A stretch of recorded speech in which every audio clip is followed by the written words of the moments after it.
নমস্কার। বিশুদ্ধ জ্যোতিষ আলোচনায় আমি বিশ্বজিৎ রয়েছে আপনাদের সাথে। আজ আমার আলোচনার বিষয় শিশুর স্বাস্থ্য বিচার পার্ট 3। ইতিমধ্যেই পার্ট 1 পার্ট 2 আপলোড করেছি। পার্ট 1-এ আলোচনা করা হয়েছে আপনি আপনার শিশুর রাশি কিভাবে নির্ণয় করবেন, লগ্ন কিভাবে নির্ণয় করবেন, কোন ভাব থেকে রোগের বিচার হয়। এটি পার্ট 1-এ বিস্তৃত আলোচনা করা আছে। পার্ট 2-এ আলোচনা করা আছে রোগ কখন হতে পারে এবং রোগ কতটা মাত্রায় হতে পারে এই বিষয়টি।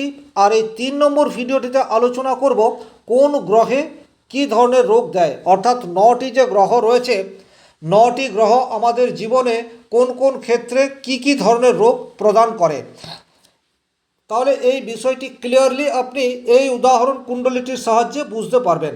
জ্যোতিষশাস্ত্রের উদ্দেশ্য হচ্ছে মানুষকে সচেতন করা। ফিউচার প্ল্যানিং ইউটিউব চ্যানেলটির একমাত্র উদ্দেশ্য আপনি নিজেই কিভাবে আগে থেকে অ্যাওয়ারনেস হতে পারেন, সাবধানতা বা প্রিকশন নিতে পারেন, এই বিষয়টি ক্লিয়ার বর্ণনা করার চেষ্টা এই চ্যানেলটির মাধ্যমে আমি নিয়মিত করেই থাকি। তাই চ্যানেলে নতুন হয়ে থাকলে চ্যানেলটিতে সাবস্ক্রাইব করে দেবেন, পাশে থাকা অল নোটিফিকেশান বেল আইকনটি প্রেস করে দেবেন, আর ভিডিওটিতে অবশ্যই একটি লাইক করে দেন। সেক্ষেত্রে আমি ভীষণ রকম অনুপ্রাণিত হই। চলে আসছি মূল আলোচনায়। দেখুন, রোগ দেখা হয় ষষ্ঠ ভাব থেকে। তাহলে আপনার লগ্ন সাপেক্ষে ষষ্ঠ ভাব যেটি হবে সেখান থেকেই আপনার শিশুর রোগ এই বিষয়টি নির্বাচন করতে হবে। এখানে যে উদাহরণ কুণ্ডলিটি নিয়েছি, এখানে উদাহরণ কুণ্ডলিতে মিথুন লগ্ন।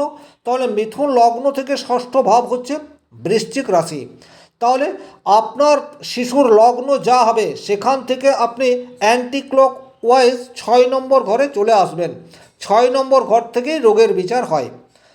তাহলে ষষ্ঠভাবে যে গ্রহ থাকবে সেই গ্রহের কারকত্ব অনুযায়ী রোগ হওয়ার সম্ভাবনা সেটি তৈরি করবে। 2 নম্বর কন্ডিশন হচ্ছে যদি ষষ্ঠভাবে কোনো গ্রহের দৃষ্টি থাকে। এর আগের ভিডিওতেই আমি গ্রহের দৃষ্টি নিয়ে আলোচনা করেছি, আপনারা ওই পার্টটিও দেখে নিতে পারেন। তাহলে এখানটাতেই দেখুন, বৃহস্পতির দৃষ্টি সপ্তম ভাবের উপর থাকে। তাহলে এখানে বৃহস্পতি এই লগ্নের জন্য, অর্থাৎ মিথুন লগ্নের দ্বাদশে বৃহস্পতি অবস্থান করছে এবং তার দৃষ্টি ষষ্ঠ ভাবের উপর রয়েছে। রাহুর 9 নম্বর ঘরে দৃষ্টি থাকে। তাহলে রাহু এখানটায় রয়েছে এবং রাহুর 5 নম্বর দৃষ্টিও আছে, অর্থাৎ পঞ্চম ঘরেও রাহুর দৃষ্টি আছে। তাহলে রাহুর পঞ্চম দৃষ্টি এই ঘরটাতে পড়ছে 1 2 3 4 5। তাহলে এইভাবে যদি কোনো গ্রহ আপনার ষষ্ঠভাবে দৃষ্টি দেয় সেক্ষেত্রে সেই গ্রহ অনুযায়ী রোগ হওয়ার সম্ভাবনা সেটিকেও ইন্ডিকেট করে। রোগ কখন হতে পারে, সেই গ্রহের দশা বা অন্তর্দশায় রোগ হতে পারে। এছাড়াও গোচরের সাথে যদি আপনার রোগ ভাবটি সম্পর্ক যুক্ত হয় সেক্ষেত্রেও আপনার সেই সময়ে রোগ হওয়ার সম্ভাবনা তৈরি করে দেয়। আগের ভিডিওতে কিন্তু এই সম্পূর্ণ বিষয়টি ক্লিয়ার করার চেষ্টা করেছি, আপনারা ওই ভিডিওটিও দেখে নিতে পারেন। এখন দেখব কোন গ্রহে কি রোগ।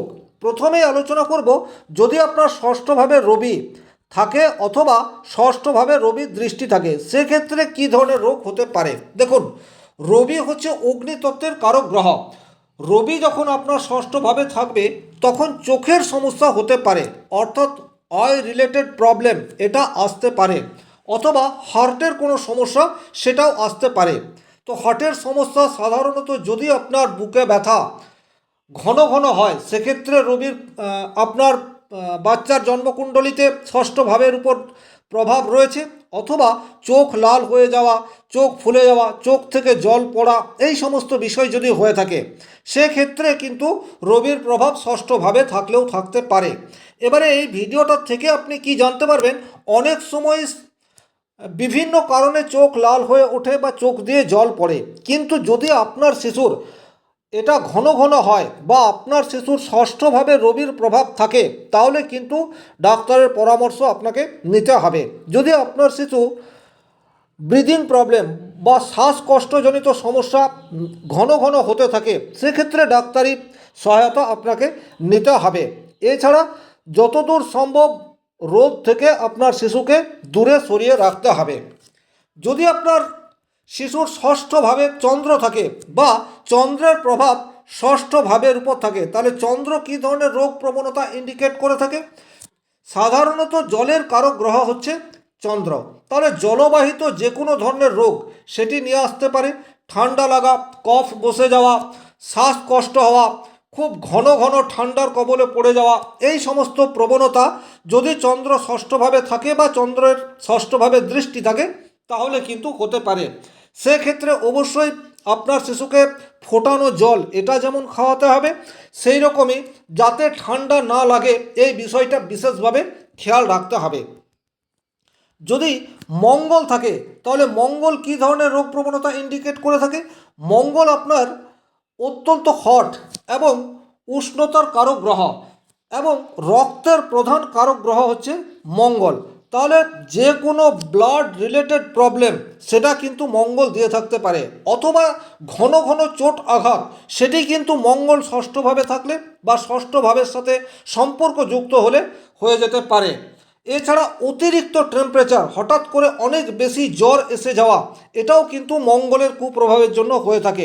বাচ্চা যদি তোড়পে যায় সেক্ষেত্রেও মঙ্গলের নেগেটিভ ইফেক্ট রয়েছে, এটা কিন্তু আপনাকে বুঝতে হবে। এই জায়গাতে আপনি কি করতে পারেন? অবশ্যই নিজে নিয়মিত হনুমান চালিসা পাঠ এটি করতে পারেন। হনুমানজিকে তুষ্ট করার চেষ্টা সেটা আপনাকে কন্টিনিউ করে যেতে হবে। এছাড়া রোগ নাশক কবচ সেটা আপনি আপনার শিশুকে দিয়ে দিতে পারেন। যদি আপনার বুধ ষষ্ঠভাবে থাকে বা ষষ্ঠভাবে বুধের দৃষ্টি থাকে সেক্ষেত্রে কি হতে পারে? সাধারণত শিশু যদি ঘন ঘন কেঁপে ওঠে, এটি হয়তো শিশু ঘুমিয়ে রয়েছে কিন্তু হঠাৎ করে কেঁপে উঠল, সেক্ষেত্রে এটা হতে পারে। এছাড়া শ্বাসকষ্টজনিত সমস্যা সেটিও কিন্তু নিয়ে আসে, অর্থাৎ ব্রিদিং প্রবলেম বলতে যেটা বোঝায় সেটিও হয়ে যেতে পারে।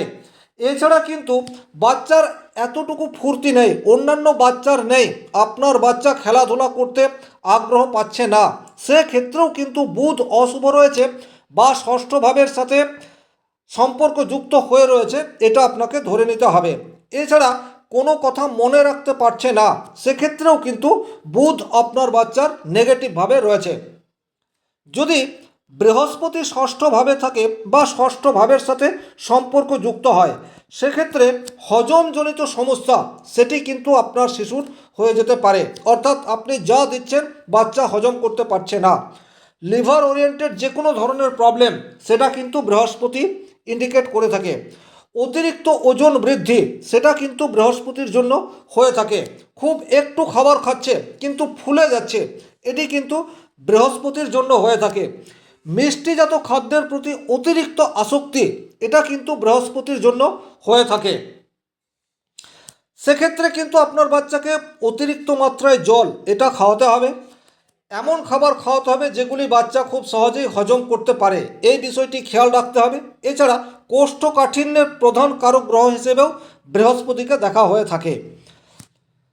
এছাড়া যদি শুক্র আপনার ষষ্ঠভাবে থাকে বা শুক্রের প্রভাব ষষ্ঠ ভাবের উপর থাকে তাহলে দেখবেন আপনার শিশুর গ্রোথ বয়স অনুযায়ী হচ্ছে না, বয়স অনুযায়ী শিশুর ওয়েট সেটা ঠিক মতো হচ্ছে না। এছাড়া দেখবেন শিশুর মধ্যে যে একটা লাবণ্য বা জ্যোতি দেখতে পাওয়া যায় সেটা কিন্তু আপনার বাচ্চার মধ্যে দেখতে পাওয়া যাচ্ছে না। ফাস্ট ফুডের প্রতি অতিরিক্ত আসক্তি, এই বিষয়টিও কিন্তু শুক্র ষষ্ঠভাবে থাকলে বা ষষ্ঠ ভাবের সাথে সম্পর্কযুক্ত হলে দেখতে পাওয়া যায়। যদি শনি আপনার ষষ্ঠভাবে থাকে বা ষষ্ঠভাবে দৃষ্টি দেয় সেক্ষেত্রে যেটা হবে, প্রথমেই আপনার বাচ্চাকে অনেকটা অলস করে দেবে, কোনো কাজে সেই অর্থে আগ্রহ নেই, স্বাভাবিক খেলাধুলা করতেও বাচ্চা অনীহা প্রকাশ করছে। এছাড়া পায়ে ব্যথা, কোনো কারণ নেই পায়ে ব্যথা, হাতে ব্যথা, এই জাতীয় সমস্যা কিন্তু লেগেই থাকবে, আর একটা সমস্যা শেষ হতে না হতে আরেকটা সমস্যা তৈরি হয়ে যাবে। কোনো কাজ সময়ের সাথে সাথে কিন্তু কমপ্লিট করতে পারবে না যদি শনি ষষ্ঠভাবে থাকে বা ষষ্ঠভাবের সাথে সম্পর্ক স্থাপন করে থাকে। এছাড়া হাড়ের ক্ষয়, এই বিষয়টিও কিন্তু শনি যদি ষষ্ঠ ভাবের সাথে থাকে সেক্ষেত্রে হয়ে যেতে পারে। স্বাভাবিকের তুলনায় মাথায় চুল সেটাও কিন্তু কম থাকবে। যদি আপনার ষষ্ঠভাবে রাহু বা কেতুর প্রভাব থাকে তাহলে সাধারণত গোপন কোনো সমস্যা এটি দিয়ে থাকে, রোগ আইডেন্টিফাই করা যাচ্ছে না, এই বিষয়টি হয়ে যেতে পারে। বা যে কোনো ধরনের শারীরিক অসুস্থতাকে অনেকাংশে বাড়িয়ে দিতে পারে রাহু এবং কেতুর প্রভাব যদি ষষ্ঠ ভাবের উপর থাকে।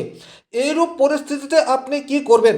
সবচেয়ে আপনাকে যেটা করতে হবে সেটা হচ্ছে কি জন্য রোগটা হচ্ছে বা কোন গ্রহের কুপ্রভাবে বাচ্চা হঠাৎ অসুস্থ হয়ে পড়ছে, সেই গ্রহকে তুষ্ট করার চেষ্টা সেটা আপনাকে কন্টিনিউয়াস করে যেতে হবে। এছাড়া ডাক্তারি পরামর্শ সেটা তো আপনাকে নিতেই হবে। বাড়িতে আপনি যেটা করতে পারেন, অবশ্যই ফোটানো জল এটা আপনাকে খাওয়াতে হবে। বাচ্চার স্বাস্থ্যের প্রতি খেয়াল রাখতে হবে। সেক্ষেত্রে কিন্তু আপনি অনেকটা সচেতন হতে পারবেন। আজকের ভিডিও এ পর্যন্তই। যদি ভিডিওটি ভালো লাগে সেক্ষেত্রে লাইক করবেন। কোথাও কোনো প্রশ্ন বা সংশয় থাকলে কমেন্ট বক্সে লিখে জানাবেন। আর চ্যানেলে নতুন হয়ে থাকলে চ্যানেলটিকে সাবস্ক্রাইব করে পাশে থাকা অল নোটিফিকেশন বেল আইকনটি প্রেস করে দেন। আজকের মতো বিদায় নিচ্ছি। ভালো থাকুন, সুস্থ থাকুন, ধন্যবাদ।